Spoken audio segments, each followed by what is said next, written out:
Hello नमस्ते good afternoon र welcome to my afternoon video. र आफ्टरनुन भिडियोमा चाहिँ साथीहरू आज चाहिँ मैले लन्च बनाउँदैछु है। लन्चमा चाहिँ के छ भने आलुदम हो। यो चाहिँ नानीहरूको डिमान्डमा बनाएको र धनिया मैले हाल्दैछु साथीहरू। अनि फेरि के अरे आलुको साथ चाहिँ नानीहरूको लागि पास्ता बनिएको छ। यो चाहिँ हाम्रो नेपाली स्टाइल पास्ता भन्दा पनि हुन्छ साथीहरू हो। यहाँ हेर्नुहोस् है नानीहरूले चाहिँ मन पराउँछ पुरा यस्तो हो साथीहरू। अरे छोराले छिक गरे पछाडिबाट हो।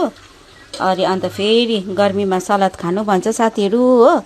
अनि हेर्नुहोस् है आलुदम चाहिँ मिठो भएको होला, टेस्ट त गरेको छुइनँ। अनि यो पास्ता र साथमा चाहिँ खिरा सलाद हो, किनभने गर्मीमा सलाद खानु रे साथीहरू।